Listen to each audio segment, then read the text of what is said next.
This is my take on Indian wedding makeup look that I have created for you. And if you like this makeup, please keep on watching the video.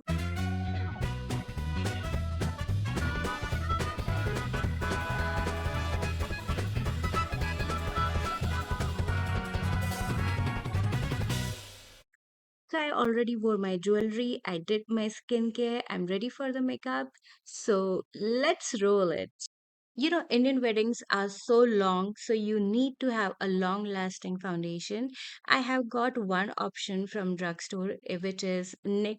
And from high end, it's Charlotte Tilbury Airbrush Flawless Finish Foundation. Both of these foundation works in a very similar fashion. They give you long lasting finish. So today I'm going to go with Charlotte Tilbury because everyone is asking about this foundation. So I have to apply it. Dotting the foundation all over my face, and as you can see it is a little warm on my skin, but I'm gonna fix it. All right, so you have to apply evenly onto your face, and I'm just taking the buffing brush and I'm just lightly tapping it. Have not applied the primer because I don't need it. I'm gonna do my whole makeup without the primer, and you should also skip the primer, which is not required much. And if you have lots of issues on your skin and you're going for that tutorial look and you're gonna have a studio setting where you're gonna do the photo shoot or video shoot, only then you can apply the primer. Otherwise, just skip it. Coming back to the foundation blending technique, I'm just lightly tapping the foundation and slightly blending it out. And at the end, you will start to see that I'm buffing in a very small little circular strokes, and that's it. You can literally see how the foundation looks on my skin and how beautifully it covers everything out. You guys, this Anastasia Beverly Hills concealer is insane. I mean, I absolutely love this concealer. It has become my hot favorite concealer these days because it gives full coverage, it's really long lasting, and you can literally use a very teeny tiny amount and fix your whole face with. I have applied it on my eyes as an eyeshadow base, and you're gonna see how beautifully it gives the effect onto the eye. So before we start blending out the concealer, I prefer to apply the contour first, and I'm using Charlotte Tilbury Hollywood Flawless Filter as always. And I'm gonna blend the contour first, and till that time the concealer will dry and give maximum coverage. So I have taken the Real Techniques buffing brush and we are gonna buff out the whole contour shebang. So you guys, let me tell you one thing. If you're attending the wedding, please take care of your heels, because if you're wearing high heels and you are in a lehenga or a sari, it's definitely gonna get stuck in your clothes. So I have advice that you wear wedges or you wear kitten heels, because if your heels get stuck, I mean the stilettos get stuck in your lehenga, it's very difficult to control that fall. It did happen in my brother's wedding and I had a terrible fall.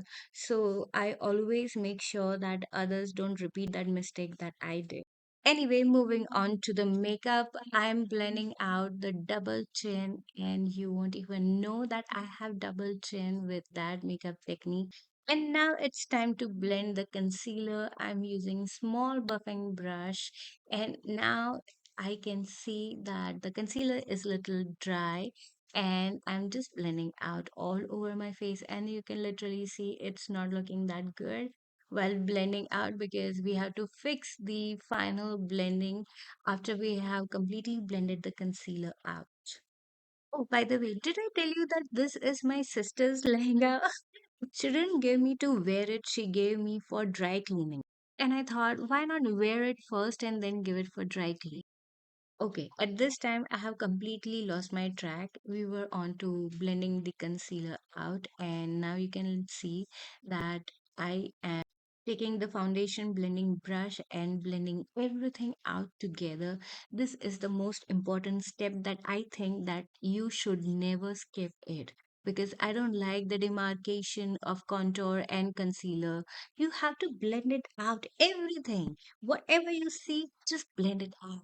But don't overdo it. Now it's time to set the whole base. I'm using Huda Beauty Easy Bake powder and banana bread. I'm taking a little bit onto my palm and trying to fix those fine lines that have come, and I'm just directly setting it up on both the sides and probably all over my face because it's a long hour duration occasion and you need to set everything out. Moving on to the brows. Brows are the first thing that if you want to do your eyeshadow, you must do your brows first because it gives the shape to your eyes and you can literally map out your eyeshadow with it. I've just fast forwarded the whole process as you can literally see, but I don't want to waste my time to it because it's very intimate to do the brows the way you want and the way you like.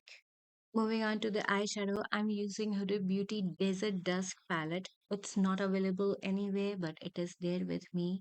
I'm gonna apply a very peachy nude shadow onto my crease, and I don't like much of the shadows on my eyes.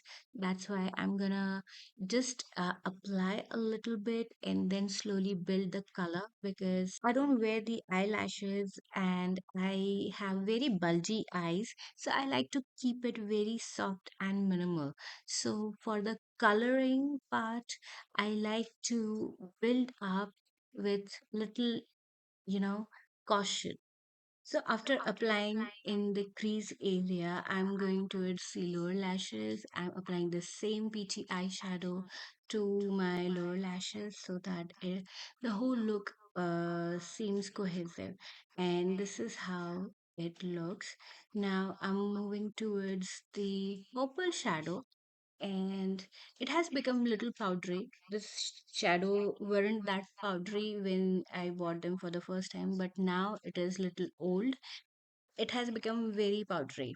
Anyway, I'm just applying that purple shadow onto my outer crease area. I mean, just to make it a little more smoky with the purple shadow. It's not that smoky, but we are just applying it over there onto the outer corners as well as to the inner corners because I'm gonna apply the shimmery shadow in between and it's gonna be halo eyes, but it's very subtle. It's not over the top, it's very subtle. If you like to wear fake lashes, you need to build up the shades and you can't leave it in a very subtle manner because if you wear lashes, half of your eyes is going to be covered with the lashes. So you need to have little more color to your eyes. So you need to build it up more. But since I'm not going to wear the fake lashes, I'm gonna leave it up to this only. And the most important thing is that if you are wearing the shadow, you need to either tight line your eyes or just do a basic eyeliner and make it look like your lashes have some thickness towards the roots of the lashes. And if you're using a liquid eyeliner, it's definitely gonna fill up the lashes and it's gonna give you full thick lashes at the root effect. Okay, and when you wear the mascara, it's definitely going to add it up. Moving on to the cheeks, I'm using the Rhode blush in the shade Juice Box. And since we have already applied everything on our face, I'm not directly going to apply the blush. So I have applied it at the back of my hand and I'm loading it with the brush. Usually when I do underpainting technique, I directly apply the blushes, but today we have already finished our base. So you need to be very, very cautious when you apply the cream blush onto your already done base makeup. Okay, so this is how you have to apply it in a very soft, feathery strokes. Just tap it little onto your face and build up the color. Since we are doing wedding makeup look, I need to set my cream blush with powder blush. So I'm using Charlotte Tilbury Pillow Talk palette and I'm just setting the blush and Right now, you can see I have become a clown, but trust me, it will get settled. So I'm also using the highlighter from the same palette, and in a minute you will definitely going to see that the whole blush is going to set because we have applied the full coverage foundation and the whole shebang. So the blush is going to get settled out in just 5 minutes or 10 minutes something, and you'll see the whole makeup looks seamless. So in photos and in videography, if you have not applied a bronzer or contour, your face is going to look very flat. So I am applying the powder bronzer onto my cheeks and I'm concentrating onto my cheekbones, but simultaneously I'm applying it all over my periphery because it gives some kind of a structure to the face. Taking the brown eyeshadow and watch the magic, I am going to create the lip liner with the brown eyeshadow. And you can see I'm using a small buffing brush. It's a shadow brush, and I'm darkening my lip line with that brown shadow. And just look at the effect it gives. And let me tell you guys, it lasts so long, more than the lip liner. uh, but you need to figure out your lip shape because I'm doing it for my lip shape, where to thicken the line, where to blur the line. So that's the most important part for the lip lining.